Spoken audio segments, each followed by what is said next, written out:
The opinions and views expressed in the following program are those of the speakers and the host, and do not necessarily reflect those of Yoakley Scott Corporation and Your Sports Network. Yeah, I've been closer to Jesus before, so can you help me out? Oh, can you help me out? Am I on my own?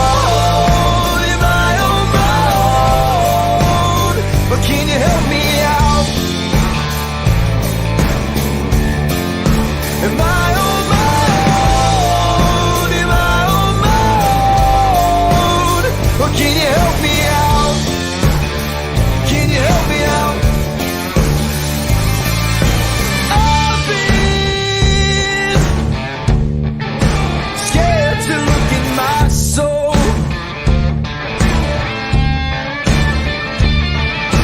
I've been afraid I would follow the road. Yeah, afraid of the things I've been told. What is up, everybody? Welcome inside a Wednesday episode of Running Point on ysnlive.com. As always, brought to you by our good friends. Right above our heads, we have the big logos today because it's a Wednesday. We have our nice little two-box, me and Scotty Mincher right beside me. Scotty, how we doing, buddy? I'm great. I'm still on like a high. I was going to ask, are we still on Cloud 9 from Sunday? We are still on cloud 9. Scotty, Still- let's talk about this All-Star game, buddy. Let's talk about your perspective from it. Obviously, you were there for pretty much the whole night. What was it like getting there and then knowing the dunk contest was getting closer and closer and watching the girls' game and the skills competition before? What was it like, that anticipation building up to your big moment? Yeah, it was one of those things where like I it's funny because I was loving it as soon as I got there. Like you could just feel the energy inside that place. It was just everywhere, and I had like immediate goosebumps. I could feel from the second I got there and got in, and it was like one of those things where I was trying to just savor the moment and enjoy everything, but I couldn't help but have those butterflies as the dunk contest got closer and closer. But I think that I was just enjoying everything so much. The girls' game, the 3-point competitions, that it just seemed that like when it was first happening, I'm like, man, this is gonna be a long night. This is gonna take a while, and then it was just like hyper speed. It seemed like uh, after I was thinking that, like the night went so fast, and I thought everything DJ touched on this. I was able to see a little bit of the Monday Power Hour, even though I had therapy. And he said how everything he thought was just tremendous. It was outstanding having it for the first year. And I totally agree. I thought everything was just like such a hit. And there was so much excitement and tension, but like that good tension where it's kind of like that good anxiety where you're a little bit nervous, and sometimes the nerves could be bad, but it was more so of just I felt like I was ready. So it was just such a great night. And once again, another thing that stuck out is just the so much intensity from the girls during the girls all-star game, and just the way how fast they were moving up and down the floor. And you could tell, not that the boys weren't, but the girls were like, man, we're gonna do like you thought last year was something, we'll show you what we could do this year. And it was just so much intensity, great intensity, and just great efforts up and down the floor. It was just exciting stuff, man. Yeah, me and DJ talked about. I don't know if you caught this part of the show, but talking about intensity, like the girls, we were trying to get them to like interact in social media during the game. You know, go live on Instagram on the bench and stuff like that. But they were so locked in, like they've been hardwired as athletes to always be focused and locked into the game that they didn't do it. They just kind of sat there and they watched the game. They were in depth in it. They were focused in it. It was intense, and I always tell people every year. Um, I tell it to our executive staff when we're talking about building the All Star game for basketball, and I tell everyone on the broadcast like these girls do not turn competitiveness off. Like they're gonna go full competitiveness with this All Star game. Yes, they'll have fun. Yes, it's not as stressful. You know, winning doesn't mean anything. You don't get anything for winning the game, but you get a little bit. You don't get material wise for winning the game. But these girls take winning that game pretty dang seriously because they look across the bench, and I've been there. I've walked the bench. I've talked to them. They look across the bench and they say, those are all stars too, and I want to prove to everyone here that I and this team belong on the same floor as those girls over there, and especially with softball because I've been in that dugout coaching it. They were so fired up because it's like a lot of these girls are going up against players they never got to compete with, and they've heard about them all year on YSN. They've heard about them being hyped up, and now it's their chance to go and compete against them. So yeah, it's all fun. It's an event, of course, but especially for the girls' game, there's just no way to turn off that mentality of I'm going to go out there and compete the hardest I can do. Yeah, it just, and that's the exact feeling that I got. Man, like these girls are just, they take the competitiveness, like it's just on a level that's just such a high I mean, they level. were diving on the floor for loose balls. I mean, who does that in an all-star game? Like you're supposed to let it go. Not play defense, just let people jack up threes, score as many points as possible. What I loved about it, what told me like this is a real all-star game. They were playing hard defense, but it was still like 82-72. The offense was still there for the girls. Yeah, it was for sure. Uh, to your point, to kind of go off of that, I remember vividly a couple fast breaks, like a couple different instances where there were fast breaks, and there were some hard fouls. Yes. And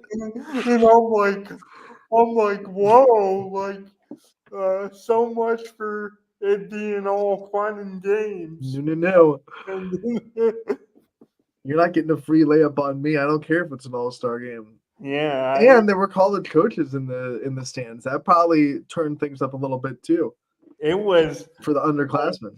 like the physicality. I think people just they think about things sometimes in a vacuum, and they say that, like, a lot of times, like, people talk about how, not all, but they'll say how, like, most guys, when it comes to sports, are like, they're just stronger. Like, they'll mention how they're stronger, but some of the physicality I saw just from the girls and in that game, it's like, man, like, times are changing for sure.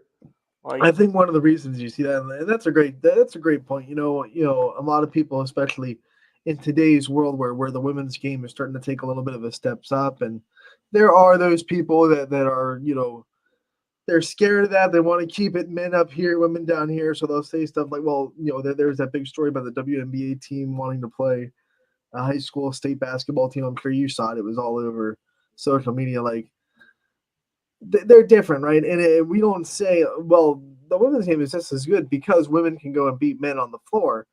No, we say it's just as good because it's its own thing and it's just as fun to watch. And I think one of the reasons why it's hard to turn that competitiveness and that physicality off for the girls' side is because like they don't have that ability to just go up and dunk on anyone. Like they have to make up for a little bit of lack of athleticism or a little bit of lack of just that strength and power with physicality, with pushing people around, and it's hard to turn that off in basketball.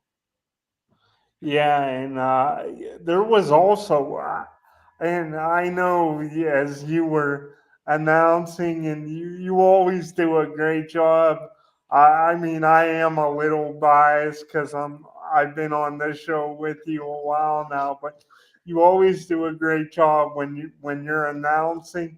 You're like in the zone, but you're still like very sociable and giving me the fist bumps and Mhm. acknowledging that I'm there. Like it's never too much for you. It was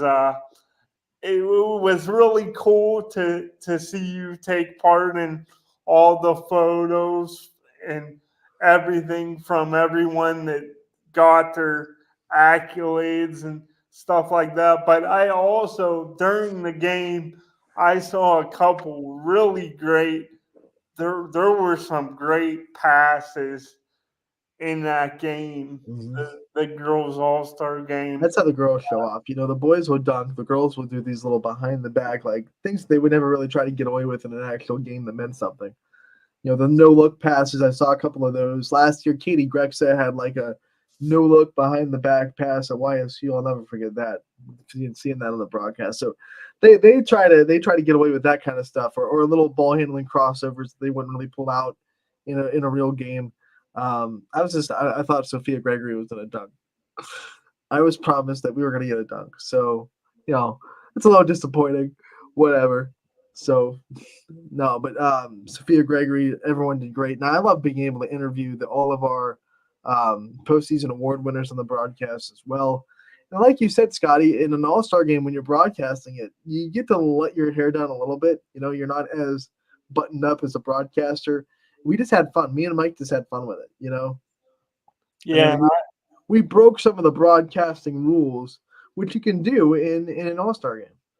yeah, and I think that is the fun part of it. I um, The, couldn't hear everything you were um, conversing about, obviously, but I saw several times the stars come over and you were talking to them mid game. So Mhm. I thought that was super, super cool. The hardest part, Scotty, was picking the MVP because you're watching the game, you're having fun, you're broadcasting it. So then you also have to focus on, okay, who really stood out in the 8 minutes they probably got on the floor, and then I have to remember, like, I have to remember what everyone was doing because there's so many players there.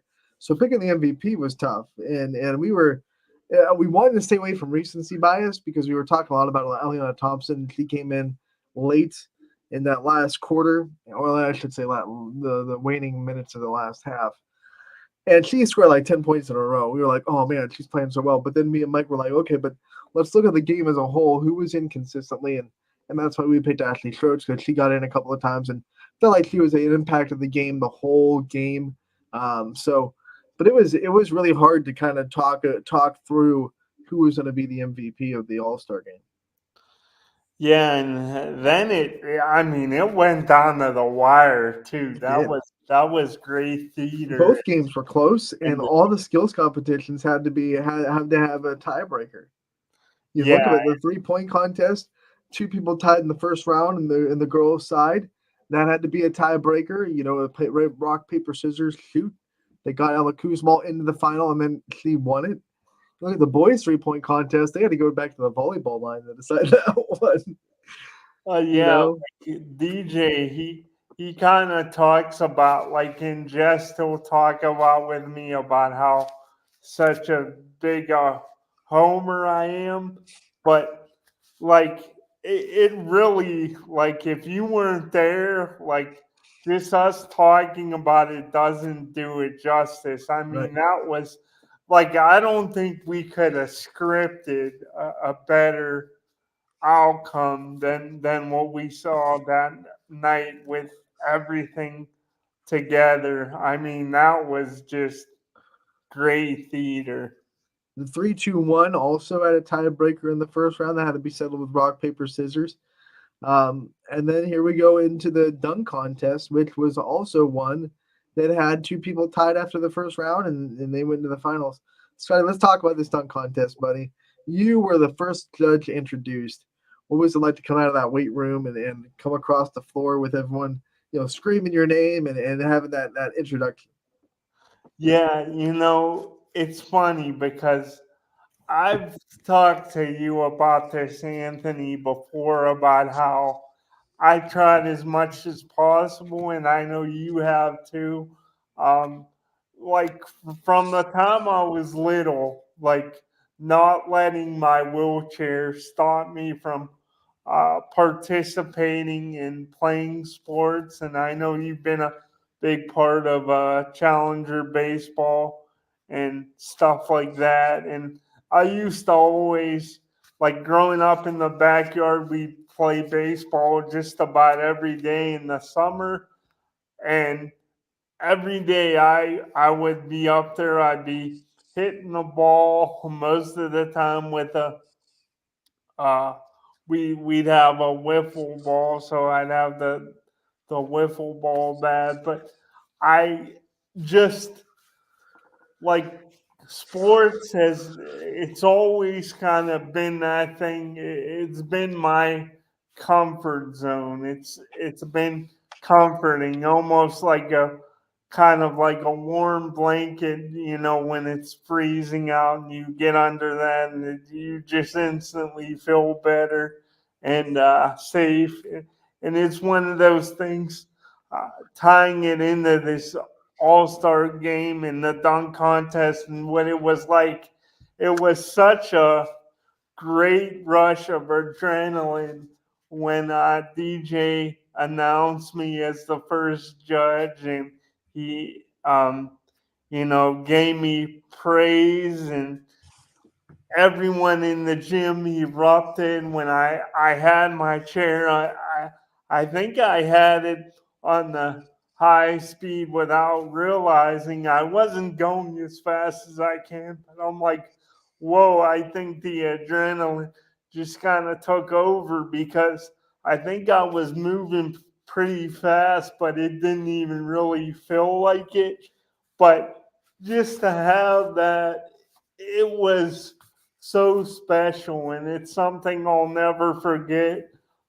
Just how everyone went crazy for me, and I really haven't experienced anything like that in quite a long time. I did in high school. I did win prom king, but I gotta say, being a judge at the slam dunk contest and getting that ovation, that was even better. And I really don't think it was close because it had to do with sports, which I love the most. So yeah, I really didn't expect to get that warm up reception, but it just feels good to know that, like, when you can impact people, Anthony, and you said this in your um, YSN promo, when you can impact and touch the lives of other people and kind of give them a chance to shine, and they get the spotlight a little bit and you're a part of it. It's really special, but also just knowing that that many people care about you and cheer your name and are in your court. It really was a humbling experience for sure.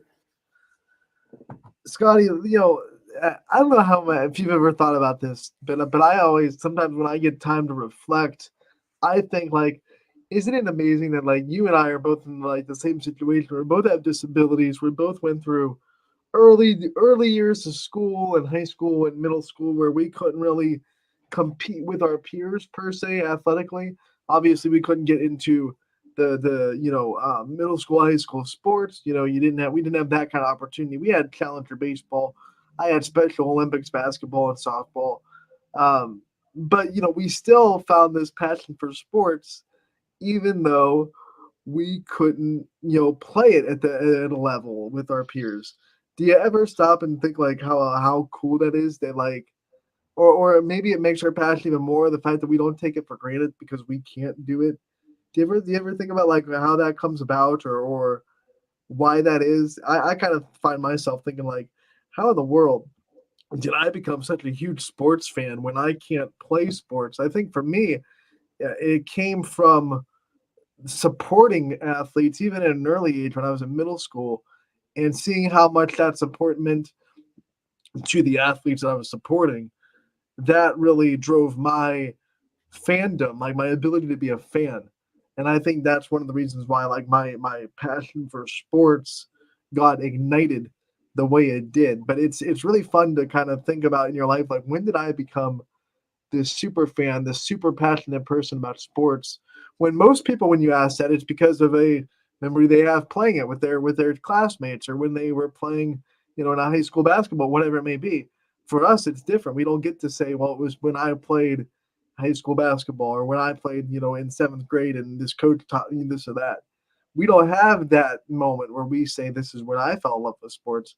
Ours is different. Do you ever kind of reflect on when you became passionate about supporting sports and when you became such a sports fanatic and why it became such a big part of your life? Yeah, I definitely will. I'll reflect on that quite often. And, it does a large part of it, and I talked about this before, has to do with my dad because he was such a sports fanatic when he was younger and growing up, and, raising me. Sports meant a lot to him, and his favorite basketball player of all time is Michael Jordan. So it was like that perfect combination of that was his favorite player, and also around that time, I'm a couple years older than you, Anthony. So I was young. I was really young, but I could remember Jordan's last couple years with the Bulls, and because he's my dad's favorite, player as far as professional goes, and um, the Bulls would always be on. It kind of ignited me, helped me get into sports, but it wasn't all my dad either. I think I just kind of I like the idea of competition, and as a lot of people say that love sports, and it really is true, like competition brings out the best in everybody. And from the time I was little, I just liked the idea of, okay, somebody's going to win this game, and somebody's going to lose it here. Uh, I like the idea of a winner and a loser. And, it's funny because being a part of YSN, and how as we continue to grow, you root for more and more schools and athletes. It's not just a handful of you know athletes anymore. Like we're rooting for a bunch of different schools and athletes, but it just always, for me, it was that just being able to, you know, participate in something, knowing that I had a chance where I could affect the outcome and help my team win, even if it was my family playing with my cousin or brother. Just knowing that I could do something and help him win this basketball game or baseball, football, whatever sport you want to name. It was just really special to me. And I think you do make a good point, Anthony, about how, we weren't really, we played the challenger sports, challenger baseball, but we've always had to kind of adapt. We couldn't play sports, the uh, most, I guess you could say, traditional ways that people get into team sports and different activities and stuff like that. Like we had to adapt a little bit, but it is a weird thing. Where like, man, why does it mean so much to me? But also for me, and I'm sure this is the case for you, Anthony. Like, it's it's made my relationships stronger as well, and it brings a special bond with it, and the socialization part of it, because I consider myself very sociable and a social butterfly, and I know you are too. And it's not even so much the games all the time or the outcome of the games. It's just about being with people that you care about. So that's a big part of it for me too.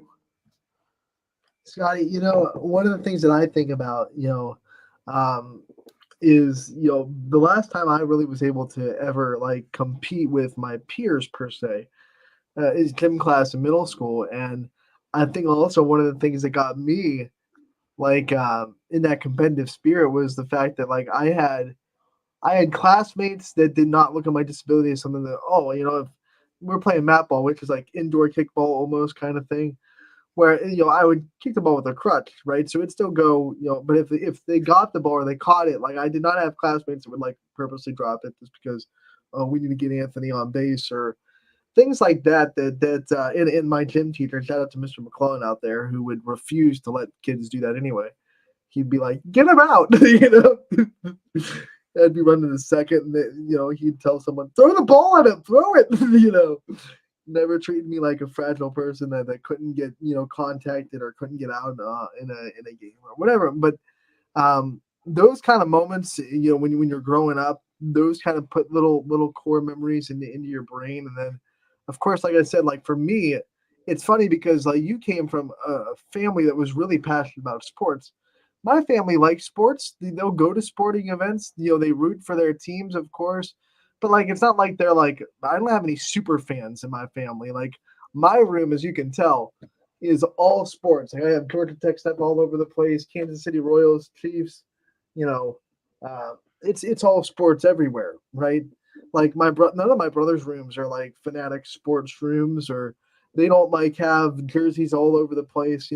They're fans. Yeah, they played sports when they were in high school. My brother Tom played basketball for the varsity team his senior year, and Billy played, soccer at South Range, but back when it was a club, not a team sport. So they played sports, but they weren't like, super, super passionate about sports. So I didn't even have that. So I think for me, like I said, I think it was one, going to school with really good athletes and supporting those athletes, and then seeing the way that my support affected them and their play, and knowing that was important. So I think that's one of the reasons I became so passionate about it. So let's get back on track, though. Let's talk about this dunk contest, because we talked about you being introduced. Now let's talk about just watching it and what you thought about the dunk contest. Obviously, Nick Ryan wins it with a couple of really awesome, unbelievable dunks. Eddie Navis put on a show. Duncan Moy really did well. Unfortunately, he had a 49, and Navis and Ryan both had 50s. So, 1 point. But Duncan Moy, Scotty, was the quote-unquote favorite coming in. A lot of people thought he was going to be the dunk contest champion. And what was it like to see two guys step up and have dunks that were so good that they surpassed them into the finals? Yeah, it was really a treat, and I'm still a little bit bummed that I couldn't convince DJ to let one of the guys jump over me. Um, Maybe, who knows? Maybe in the future, uh, I'll get a couple drinks and DJ. Maybe I can. Oh God. Uh, Maybe I'll be able to convince them at some point. But it was just so cool. And I don't know about you, Anthony. I know you don't really watch um, like you're not big on the NBA, but I got to tell you, especially in recent years, and even if you want to go back 10, 12 years, I mean, that dunk contest we saw on Saturday, high schoolers or not, that's one of the best. It was one of the best dunk contests like I've seen in my life. Um, so some of those dunks were, I thought, really amazing. And if I could have gave some 20s out there, I would have done that. But that would have really required a lot of math. It would have really um, kind of threw a wrench into things. So I wanted to keep it at the highest at 10. But um, couldn't imagine, like, they all had to, knowing this was the first time we were doing something like this, and it was basically not that the other things didn't matter, but it's like this was the spectacle. This was the show pretty much everyone was waiting for, with myself, and you had everybody else from WFMJ and Kelly the Ghost Pavlik and Bernie. So everyone was waiting for this all night. And to rise to the occasion, to not crack whatsoever under pressure. The second that first dunk went down and it was clean, I'm like, man, these kids they're ready to go. They are amped up and ready to put on a show, and it did not disappoint. Again, going back to the whole thing of competition brings out the best in everybody. I think after that first dunk went down and it was great and it was clean,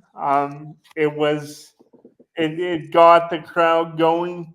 It made everyone else participating in the contest want to one up the Yeah. previous person. So One of the things that surprised me, Scotty, I thought that they would take more time. Like I thought they would, think about it, sit there, dribble for a little bit, think about what they. No, they were like, well, a lot of them were like 5 seconds and done. It's like boom, okay. They hear that dunk contest went a lot faster than I thought it would because these guys did not take a lot of time. They just went, you know what? They knew what they were gonna do. They went, they did it, and they rocked it on their first try most of the time. So I thought, wow, this just went by in a flash. Did you feel that like it was over yeah, before it even like, started? Like, oh man, what happened? We just got here. We're already done. yeah, it was definitely short and sweet for sure. A little too fast, to be honest with you, because as you said, Anthony, it was so much fun. But man, I just feel like, and it was great. It was outstanding. I do think, that part of me does think we're just scratching the surface, though, and only better days ahead as far as events like this go. Um, but it was just I was really surprised with the creativity and some of the dunks.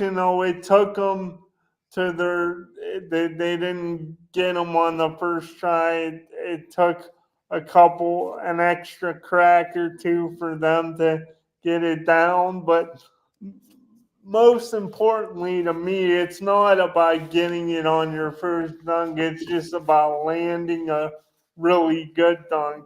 And I thought they were able to do that. And That's an interesting thought, Scotty. I want to stop you real quick because you just said it wasn't about landing your first dunk, getting a dunk in. I felt like that final, or maybe it was there was some point when the kid before him just nailed the first dunk, and it was like, oh my gosh, he has drilled one. And then the next kid, I can't all it all watched together because it happened so fast. But I feel like one kid nailed the dunk, and then there was a kid after him who went up. He didn't nail the first try, but then he nailed a really cool one in his second try. But it felt like maybe from the other judges, maybe it was you two. I don't remember who gave what scores, but it felt like just maybe there was a little bit luster when you don't hit the first one. It's like, oh, it took you two tries to do it, so maybe you don't get as high a score. Did you subconsciously feel that way? Like, okay, you missed it, then you made it the second time. That's maybe not as impressive as someone that just drilled it his first try. see, I myself wasn't really thinking that. I I was feel like it trying. was an unconscious thing too. I feel like it was like when you miss it the first time and they because you can't erase from your mind that they missed a dunk, right? Yeah, So subconsciously, I feel like even myself watching it, I wasn't like when the kid hit it on the first try, I was like, oh my god, But like the second one, I was like, that's cool, but it wasn't as like I didn't feel my reaction like the blood boil as much as it did when he hit it on the first try, which it was still an awesome dunk. Watching the highlights and watching it back, it was like, oh my word, this is awesome. But I feel like subconsciously, when you miss the first one, you can't erase that from the judges' minds, and you might get hurt because from the scores because of it.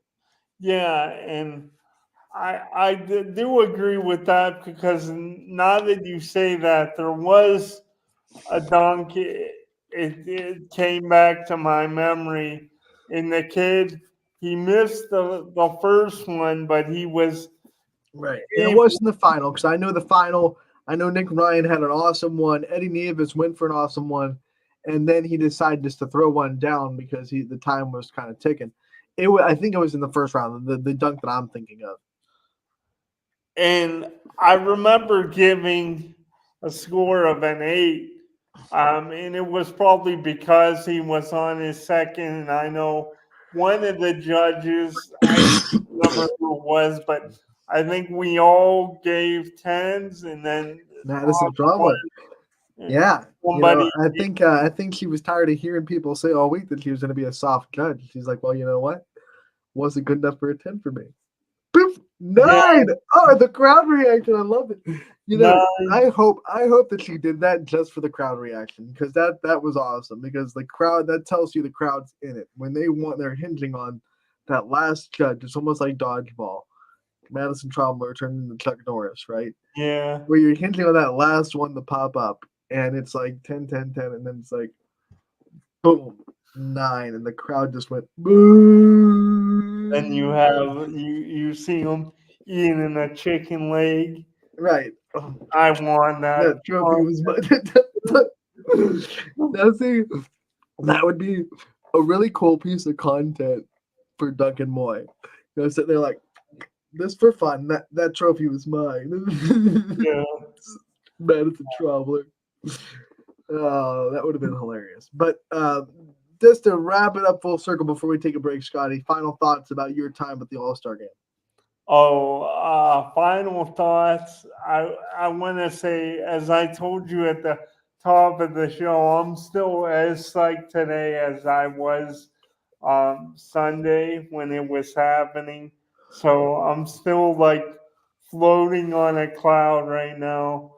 And I know I made a post about it, but can't. There's so many people to thank. Obviously, DJ, he's right at the front of that, comes to mind immediately. But Donnie and everybody else that was just did so many things and was so great to me on Sunday. And I guess my last thoughts were, it was great because it's always cool to see sports stars or former stars, champions, like seeing and meeting Kelly Pavlik again. I met him before, but seeing Bernie come home, to my knowledge, like there hasn't been many things, if any, that really recognized them like we did, on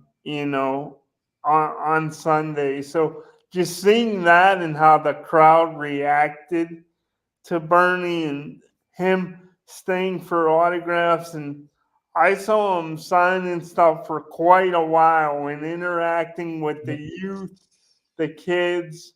So it was really special, man. And I just wanted to say thank you to you, Anthony, as well, because you've always had my back and supported me. I've had some low moments. I've gone through some stuff, and it hasn't been always at my best on here.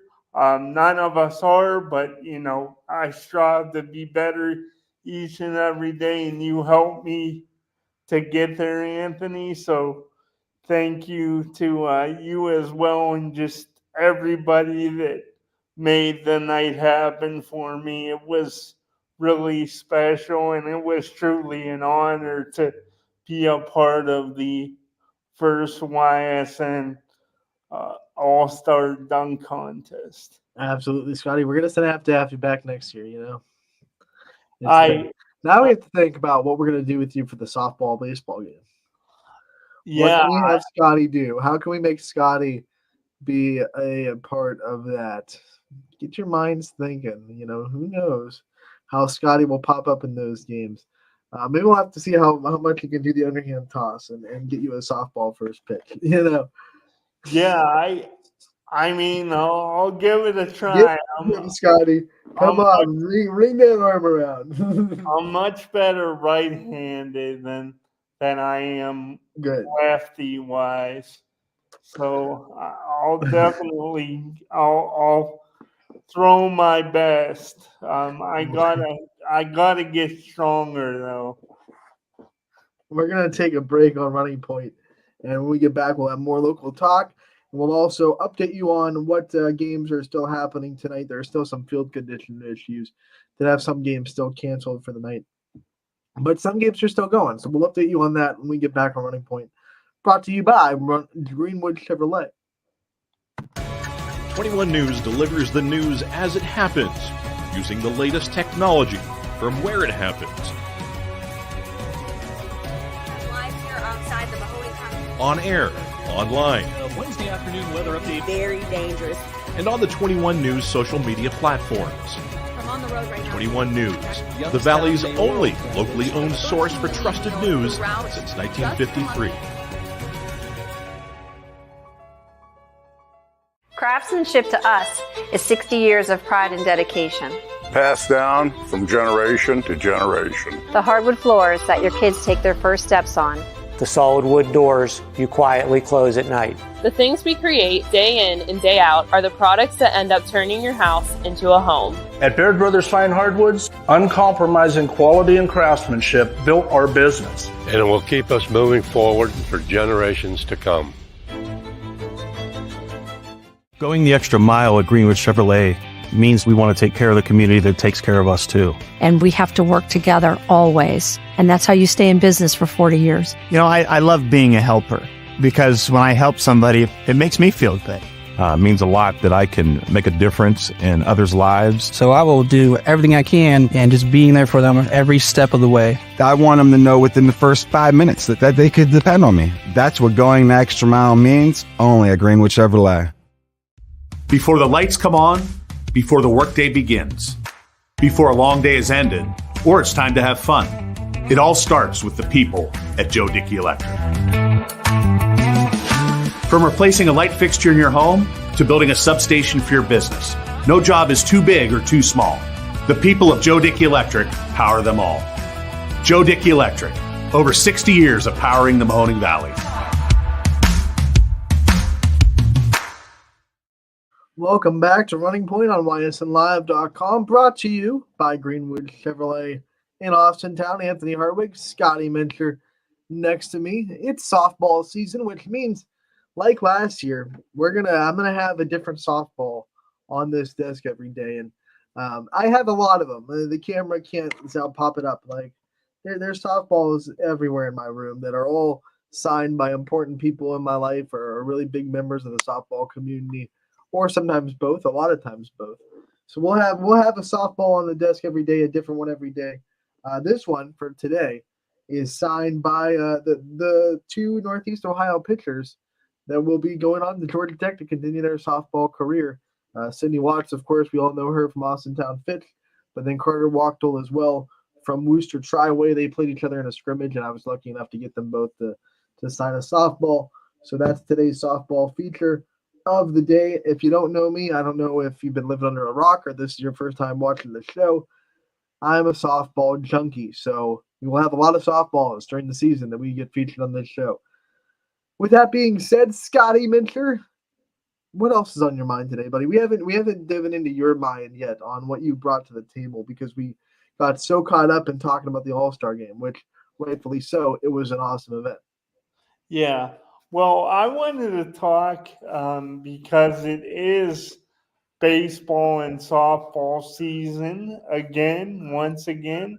I wanted to talk a little locally on that. I also, and we could kind of revisit this, we could, they don't have to be final, but it's also tomorrow is opening day for everyone in Major League Baseball. So I'd also like to get your World Series picks. It'll be a total guess, Scotty. I got to be honest. I haven't been keeping up with like who's looking good or what teams look like other than Kansas City. I'm not going to be that naive fan that thinks Kansas City's winning the World Series this year. Sorry, we're not there yet. But it'll be a guess, but I'll give you a guess. I'll give you my wild guess about what the World Series is going to be this year. Okay, cool. Do you want to start with local? Yes. Right. Who do you want to talk about, Scotty? What's on your mind? Starting with local, I just wanted to know from you. I saw that Columbiana's off to a good start, both in softball and in baseball, and I wanted to know from you, what are you looking out for when it comes to them? Do you think that Columbiana in both softball and baseball, do you think they could really make some waves this year? They're off to good starts.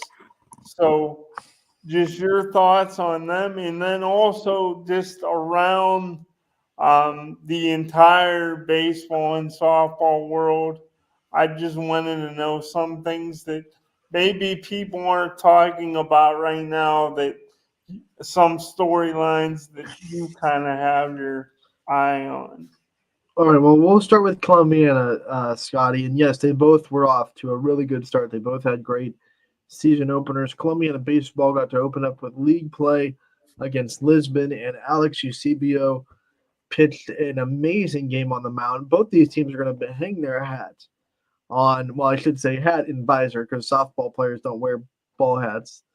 They wear visors, but they're going to hang their hats on pitching. They both have wonderful pitching staffs, and different mindsets, right? Because softball, you can have really two pitchers to get you through a high school season, and for baseball, you need an actual staff because obviously there's a pitch limit. But they both have really good staffs, headlined by really, really, really good pitchers. Mackenzie Gamble and Alex Eusebio are both going to probably be the quote-unquote aces for those teams. But then, for softball, right behind her, you have Caitlin Pleska, who had an awesome year last season. She'll have an awesome year in the circle this year. So you have two knockdown pitchers for Columbiana. And then, you look at Columbiana baseball and their ability to pitch just goes really deep. We saw that last year. Um, Doherty, will come in, and they have a lot of good arms in that bullpen. So I think Columbiana and baseball and softball, both favorites in EOAC in my mind. They both have other teams that will contest them. I think, especially in softball, I think United will have something to say about it. But you could call them the quote unquote favorites, and they're both in my mind sleepers when you go to the Division III tournament. Now they're smaller teams, and the Division III tournament gets harder every year because it gets bigger. It seems like our district keeps welcoming in more and more teams. Now you might have to deal with what we dealt with in basketball, with not just a super district, but now a supreme district is what I call it in basketball, with basically everyone in your region could end up in your district. So yeah, it gets really tough to get out of a district for smaller schools like Columbiana, but I think they're absolutely sleepers on both sides because pitching wins games. It does. Do you agree when people say that at the start of the seasons that pitching is ahead of hitting? And do you think that's maybe why? Not the total, obviously, it's about somebody having their good stuff in their control and putting the work in. But do you think it's part of the reason why we saw an Alex Eusebio dominate in the fashion that he did with the 12 strikeouts and not allowing a run last night? Do you think pitchers just have the advantage early, or is it just that there's like so many good ones around the area that we've talked about that the hitting's not necessarily caught up to it yet? Well, no matter what level of baseball or softball you're talking about, early in the season, you're definitely going to see pitchers have an advantage because live at bats and reps, there's no substitute for it. And these teams have spent the off season, hitting off a machine or hitting front toss, or the live pitching they've seen is little and far between. They have a couple of scrimmages, yes, but even that, like, the pitchers aren't bringing out all their stuff. I went and watched Carter Wachtel and Sidney Watts, pitch to each other. But I know there were pitches that Sidney Watts and Carter Wachtel, really didn't throw. Like, they weren't really trying to throw everything out. So even in those scrimmages, you're not seeing everything. But once day one hits, it's like, I'm giving you everything I got to get you out.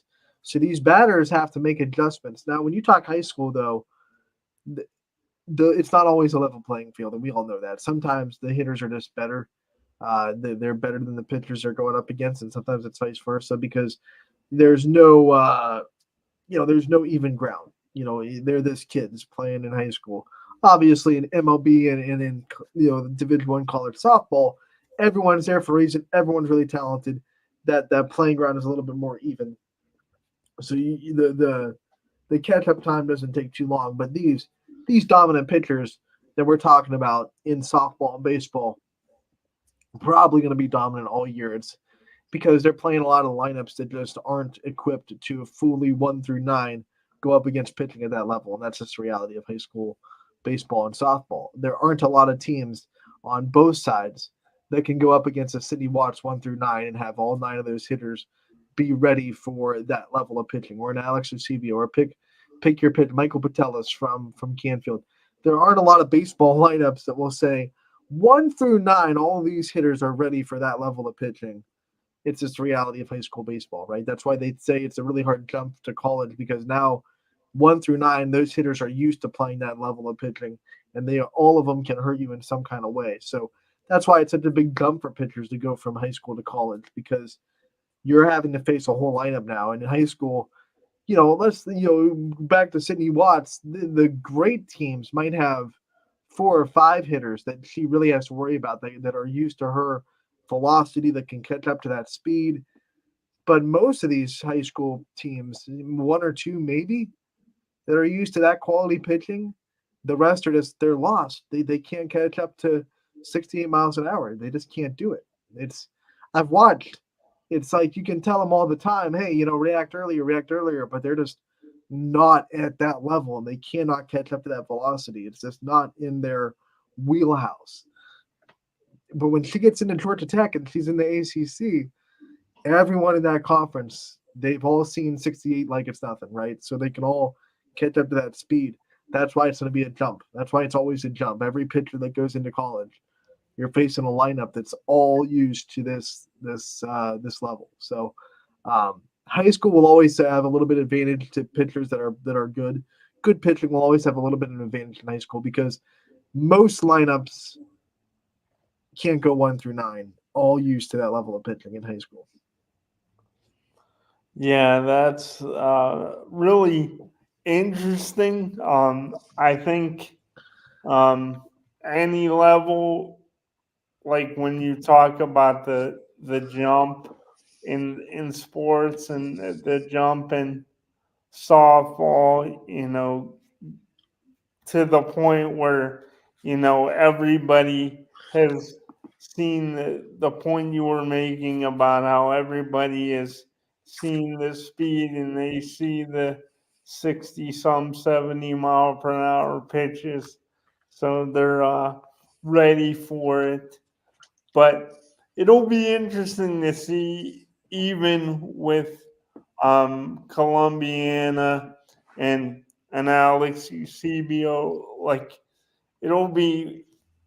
I'm very curious, like the schedule they go up against, and when you're facing somebody like that talented, it's like, what do you try to do to combat his effectiveness on the mound? Like, do you call for time more? Are you more aggressive at the plate, or do you want to make him throw more pitches so you can get him out of the game quicker? But the thing is about Columbiana, even last night, they had several guys coming in relief and do a really good job too. So, you look at it down their entire pitching staff, and they all were effective. But the UC teams, with trying they're not going to totally stop these pitchers and just you're not gonna light them up. Chances are slim you're gonna be able to do that. But I guess my last question is, that you see teams maybe taking more of an aggressive approach when they face pitchers like that, or do you think it'll be more of a kind of a wait and see mode? It depends. I mean, it depends. Like every team's different, but like, let's just go. I'm sorry, I don't mean to fall, into the Cindy Watts trap and always talk about her. But let's just go back to the big name. Like, some teams have the mindset when they go up against her that they're a little timid. Obviously she's talked about it a lot. She's thought of as the best pitcher in the area, one of the best pitchers in the state, ranked in the country, et cetera, et cetera. You're just a normal high school kid going up against that. You don't play high school like high level travel ball. You're trying to go up. There's a lot of intimidation there, right? So it's hard to be aggressive when you're sitting there like, oh my gosh, she's about to throw 68 miles an hour right at my head. Because her rise ball comes up here, right? It's not inside a lot, so it's not like she's throwing it at you. But, her rise ball is going to end up at your eyes, and it's also 68 miles an hour. That's intimidating, right? But there are the teams that don't have that. And they're just like, you know what, we're not scared.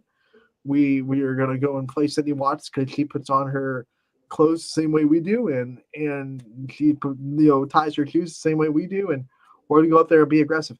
I have to give a shout out to Boardman, actually, because last year, although Boardman did not beat Austintown Fitch, I felt like they had the best game plan, and they actually, I believe, the whole season had more base runners against Cindy Watts than anybody. So Boardman out there had the right idea. You have to have a game plan. If you don't have a game plan, you're lost before you even start. She'll beat you even with a game plan most of the time. But if you don't have at least a idea of what you want to do and stick to it, you might as well just take a trip back to the dugout right now, because you're not going to win. And the game plan against Cindy Watts is, you have to sit on the speed. You have to. There's no other choice. She has off speed. She has to change up. She will throw low in the zone. But if you don't sit the velocity, you'll never catch up to it. You better set speed and then try to react to it off speed. Because if you don't, you're in a load of trouble. And Boardman did that pretty dang well. They put balls in play. Last year, they didn't strike out too much. Obviously, she's going to strike you out. And like I said, I believe, can't confirm this, Coach Ward might come in the comments, but I believe if you look at that, especially the Boardman game at Boardman, the one I broadcasted, I feel like they had more base runners than you almost ever see against Sydney Watts. They weren't able to bring him in. They weren't able to get that timely hit, which is why they ended up losing that game. But I feel like the offensive game plan that Coach Moots and the Spartans had last year actually was pretty as effective as you can hope for when you're at that level. So I'm excited to see those same hitters because Boardman brings back almost the exact same team go up against Sydney Watts again this year. I know everyone's excited for Canfield Fitch, obviously, because that was such a good matchup last year, and they still have to play each other again one more time. Fitch got the upper hand in the first one. But I'm kind of sneakily looking forward to Boardman Fitch because of the way their offense kind of had that game plan last year, and they bring back almost every hitter from last year. Well, Scotty, I just looked, and we have talked over our time. Well, not our time limit. It's not like it's not like we're attuned to 2:00, but we are in overtime. So real quick for you, because I promised you World Series guesses, and this is just throwing a dart against a wall, right? So I'm gonna say, in the NL, I am feeling the Phillies. Give me the Phillies in the World Series, okay? Okay. AL, you know what? It's lame. It's generic, but they're on a kick right now. They've been on a kick since 2017 and being one of the best teams in the AL. Give me the Astros in the AL, and I'll take the Astros to win it. Astros win it again. Yeah, I'll say Astros win the World Series in 6 games. I can respect that pick. I promise you, if that happens, we are replaying this in October. I will dig this up. I would dig this content up, and I will play it on the show, and I'll be like, look at how smart I am, even though right now I am admitting it is a complete, total throw in the dart. There is no education that goes into it. But if it happens to happen, I will bring it up, and I will act like I knew exactly what I was talking about. All right. Cool. Hey, that sounds good to me. Scotty, who do you got? I honestly think those are two pretty good picks. I was going to save my picks for Power Hour. Okay. Lame. You give DJ Power Hour. Okay. Whoa. Okay. You better not pick the Pirates just to appease DJ, right? No, I can't pick the pot unless if DJ says, "Hey, you know what? If you pick the Pirates, you can come back and be the dunk contest judge again." You know. Yeah. Then it's the Pirates. Well, if he said that, then yeah, it's the Pirates, man.